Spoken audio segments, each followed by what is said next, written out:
It's like a really big mountain bike. It's still a very, very tiny motorcycle.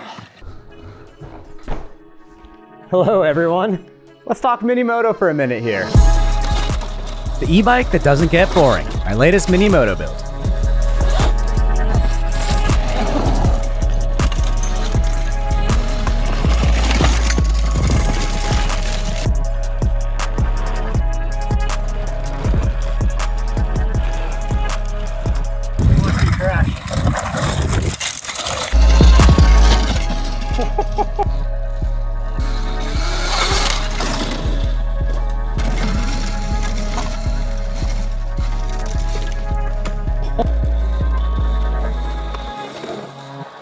Oh, I cleared it. Yeah, that's scary, huh? 2 years ago, I showed you all the little Mototech 1600 watt electric pit bike that I refer to as a mini moto. I spruced that bike up a ton with a few easy mods, and it turned out to be a lot of fun. At the time, I was building a small armada of electric motorcycles, with the idea being I'd have enough bikes for my daughter and I, along with a few of our friends, to fully invade and conquer boredom forever after. Electric is great, it's quiet, low maintenance, and less intimidating for all the kids. But as happens, I wanted to add something more to the fleet, something to reinforce our motorized armament. I wanted something that was a bit more robust, something that was a bit more motorcycle. All right. There we go. I caught wind of these DIY Bomb Moto rolling chassis selling for about $1,000. The same company offered a battery as well, so I bought a kit using their 72-volt, 30-amp-hour lithium battery. With these bikes, you also have to source your own controller and do all your own wiring, so they're not really turnkey bikes by any means. It's a little ironic. Their name is Bomb when they sell in a lithium-ion battery of this capacity. This thing is 30 amp hours, which is massive. However, they were less than half the price of the complete versions that other importers were selling, so I decided to send it and hit that add to cart button. Now, I'm well aware most of us here on my channel are mountain bikers, and we all may enjoy this ridiculous use case we found the other day for these little pit bikes. Logan and I had been jonesing to do a big backcountry ride. There was a logging road to the top of a mountain, so we locked both electric pit bikes to a tree at the bottom, drove our bicycles up in the van, and rode over 20 miles down and around.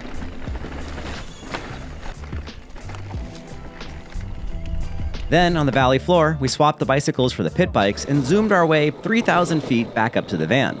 This is called a shuttle retrieval, and I'm still blown away these silly little pit bikes were able to pull this off. So what are these little motorcycles? Let's get back to the review.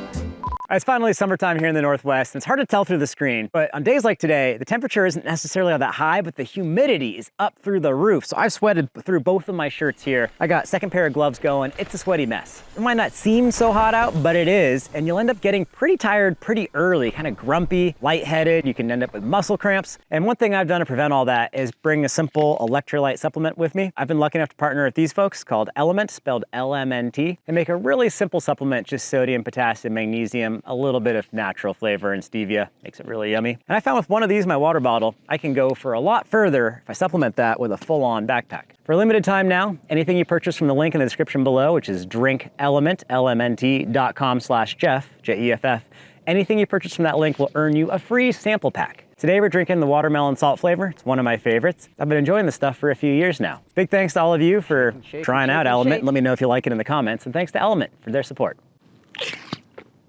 Stay salty, everyone.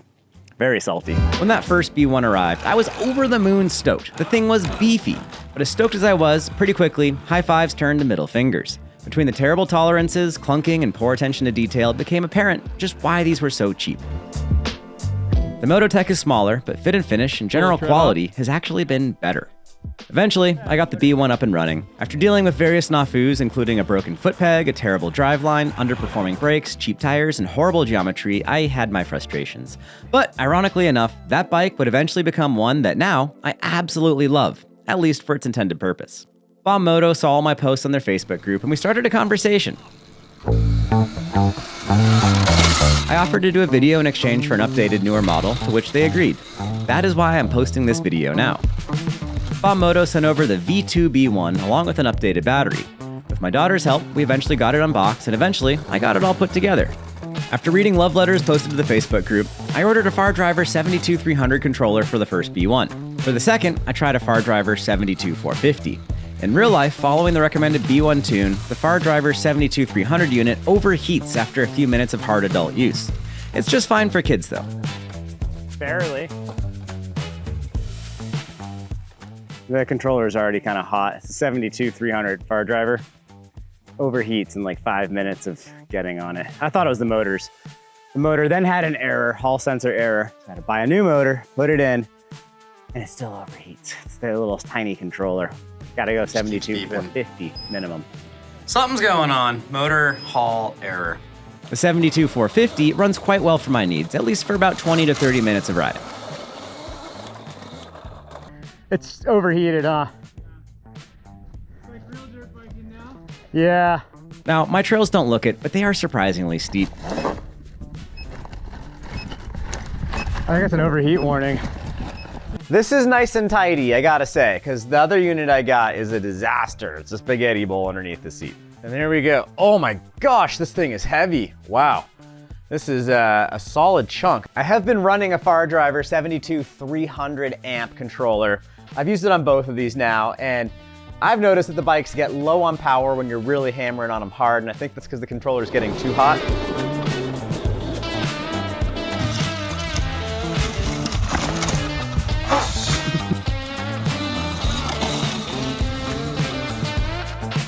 I don't know, it was fun. I think I'm definitely a bit jaded because I've been on dirt bikes my entire life. All of my gripes, I think, wouldn't be as noticeable. Yeah, it's hard to gripe on something that's so cheapo. Yeah. But at the same time, like, I could make this way better if I put another 30 hours into working on it, and my excitement kind of waned. Yeah. Good But clutching. on one hand, I don't know, you shouldn't, in some sense, have to I know. pour that much into it. I know, that's the thing. Like, for a kid that's just gonna get started with it and upgrade bit by bit, it makes sense, but yeah. Honestly, it would be so great for a kid. They'd be forced to have to learn how to use an angle grinder, a welder, to remove the foot pegs and put them back on where they need to be. Yeah, these Footpegs where they are is kind of dangerous. It feels good when you're like standing, but I smashed them Yeah. a couple times. So these stock tires are great for rolling around town and like super lightweight trails. They're actually pretty light tires and they're really easy to take off and put on. But for what I'm doing, I really got to run an actual motocross tire. Man, just the carcass strength. Like, it's so hard to show on camera how much burlier the motorcycle one is compared to the pit bike.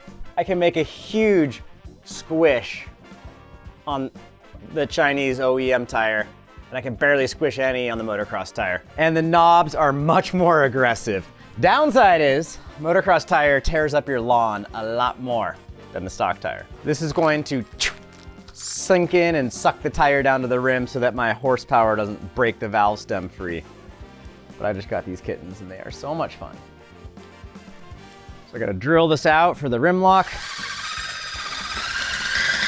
The stock chains are not built to get dirty, as they are actually 4-stroke engine cam chains, intended to be constantly lubricated and to never see as much of a germ of dirt. Following the advice of the active Moto Facebook group, I installed a 420 series driveline.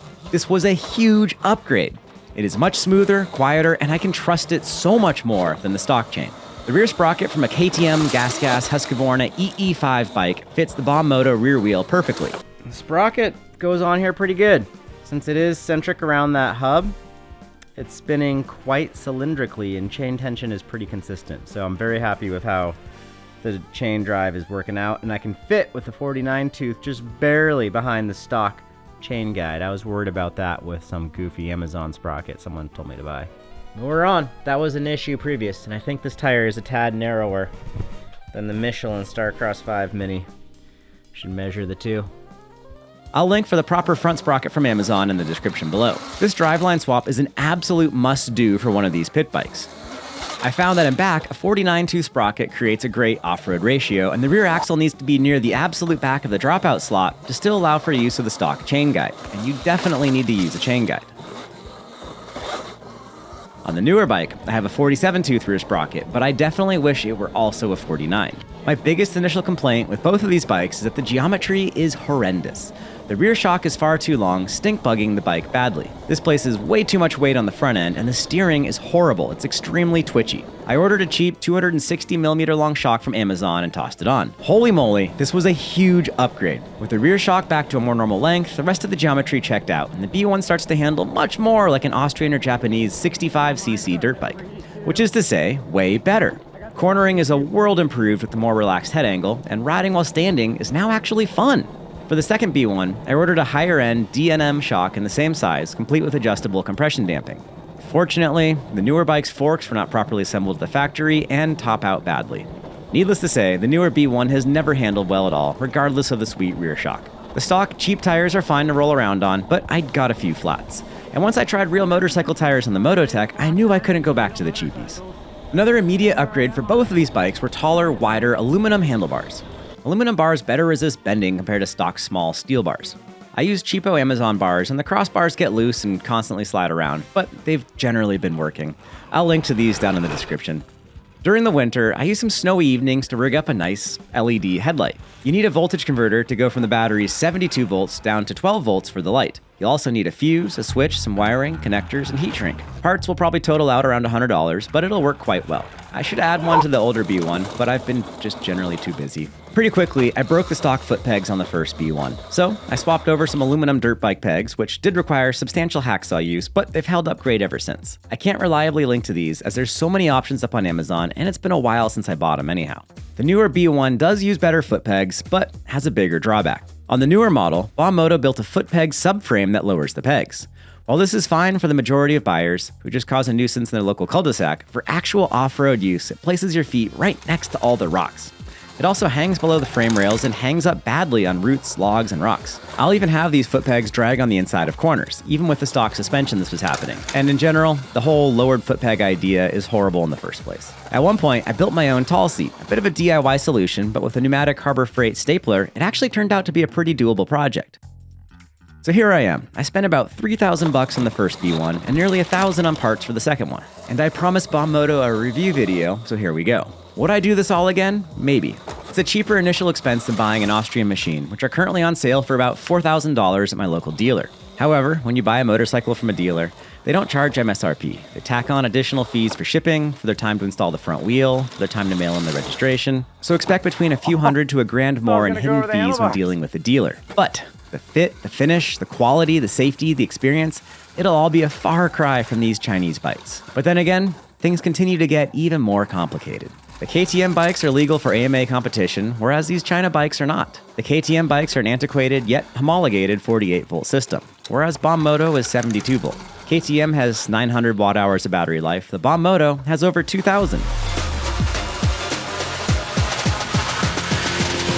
So yes, outright motor performance of the Moto motor is far superior to the KTM, along with much improved battery life. But KTM has a vastly superior ride quality. If you're just going in a straight line, you'll go faster on the B1, but on the KTM, you'll be able to carry speed through the rocks, through the rough, on trails, on actual motocross tracks. Next, a quick little heads up, these China bikes don't have registration. They don't even come with an MCO, which is a motorcycle certificate of origin. So while you don't need to pay for annual registration, in theory you're untitled and not legal to ride in an ORV area. Not that a ranger would hassle you too much for riding an electric toy with your little girl, but in some places this is a huge deal breaker. You can't even enter Hollister Hills OHV in California without a full inspection of your bike's reg at the front gate. And yes, I've been sent home before, more than once. For a neighborhood cruiser, how much of this is going to matter? Only you can answer that. I recently added to my Mini Moto fleet with, yes, a gas Mini Moto, a Kawasaki 110L. Once again, I did a shock swap because the 110L comes pretty stink bugged and I need to lower it down for my little gal to ride. But with a clutch and a rear foot brake, I think it's going to be a great transition to get her onto a KX65 pretty soon. Size-wise, the 110 does compare to the Moto B1. Power-wise, the Moto is honestly a little bit faster and more powerful.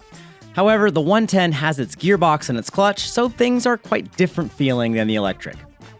Overall, the fit and finish and general quality feel of the Japanese-made Kawasaki is worlds ahead of the Moto B1. However, it is slightly more expensive. I did have to pay $2,200 on the used market, whereas a used Moto B1 would... Wait, that's the same price. Moto reached out to me and asked how things were going, and I let them know I was kind of disappointed with a lot of the experience here. They replied back and said they wanted me to mention a few things, so they've gone to yet another new rear shock. They've gone to a number 35 chain and sprocket set. They've gone to an aluminum handlebar with crossbar. They've gone to yet another upgraded brake system. They've done yet more stronger welds somewhere. They started to use rim locks, and they've used a new triple clamp that's forged rather than cast like mine. and they've improved a few fasters and such for ideally better fitment and finish. I can't speak if any of that is true, but I wanted to sneak this in here, and they also asked me to mention that they are indeed an American company in Southern California. However, the bike itself is made by Hyper over in China, and Moto is simply importing it from China, which is fine, no big deal. But it's a Chinese-made pit bike at the end of the day. And yes, I've had a lot of fun on this thing, but I don't want to bamboozle anyone out there. If you're going to bomb the suburban neighborhoods, this is your bike. If you're going to go to the motocross track, get something else. All right, everyone. Thanks for watching. Peace and wheelies, and happy mini motoing. Yeah.